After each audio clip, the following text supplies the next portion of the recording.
হয়েছে, না তুমি মন্দিরে আসবে না, তো কথা কোনো একদম কানেই নেবেন না। কারণ এটা শ্রীরামকৃষ্ণদেব বলছেন এটা কুসংস্কার। আর বলছেন যেমন গীতাতে লেখা আছে সংশয় আত্মা বিনশ্বতি, যাদের মনে সংশয় আছে তাদের বিনাশ হবে, তার ধর্ম হওয়া তো অনেক দূরের কথা, এগুলো তো একটা সংশয়, তাই না? যে আমি এটা করবো না, আমি ওটা করবো না, আমি এটা করবো না, গীতাতে কি সুন্দর লেখা আছে। সেই জন্য এইভাবে মনটাকে আমাদের একটাই মাত্র ঠাকুর বলছেন বারবার, শুদ্ধ মন শুদ্ধ বুদ্ধির গোচর, মানে কি যার মন শুদ্ধ হয়ে গেছে তার আর কোনো চিন্তা নেই, সে ঈশ্বরের কোলে বসে আছে। আর যার মন, সেই জন্য ঠাকুর একটা কি সুন্দর কথা বললেন, যদি চন্ডাল যদি তার আদর্শ লাইফ লিডিং করে সে ব্রাহ্মণ হয়ে যাবে, আর ব্রাহ্মণ যদি আদর্শ লাইফ লিডিং না করে, সে মদ খাচ্ছে, করছে লোকের সাথে খারাপ ব্যবহার করছে, তারা চন্ডাল হয়ে যাবে। এইটা হলো তফাৎ। সেই একটা ছোট্ট গল্প করে শেষ করে দেবো, কারণ আপনারা অনেকক্ষণ এসেছেন তো।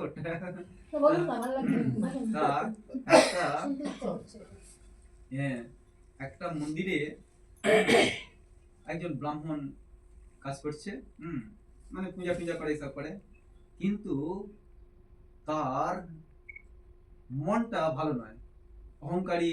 সে তার ঘরে যে বউ আছে আর কি, সহধর্মিনী, তার সঙ্গে ব্যবহার ভালো করে না, ছেলে মেয়েদের সঙ্গে ভালো ব্যবহার করে না, তারপরে তার গ্রামবাসী যারা আছে তাদের সঙ্গে ভালো ব্যবহার করে না।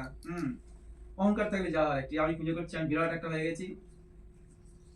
সেই গ্রামে একজন চাষি ছিলেন, উনি কিন্তু মন্দিরে কখনো যান না, কিন্তু দূর থেকে মন্দিরে প্রণাম করেন। যখন সময় পান রাস্তায় ক্রস করছেন বা যাচ্ছেন, প্রণাম করেন দূর থেকে। আর তার সহধর্মিনীকে মানে বউকে খুব ভালোবাসেন, মানে আন্তরিক ভালোবাসে যেটাকে বলা হয়, ছেলে মেয়েদের ভালোবাসেন। আর গ্রামবাসীদের সে তো মানে একদম যেন প্রত্যেকেই তার প্রাণী, সকল যা যা হবে তা একদম মানে সঙ্গে সঙ্গে তাকে সাহায্য করার জন্য দৌড়ে যাবে।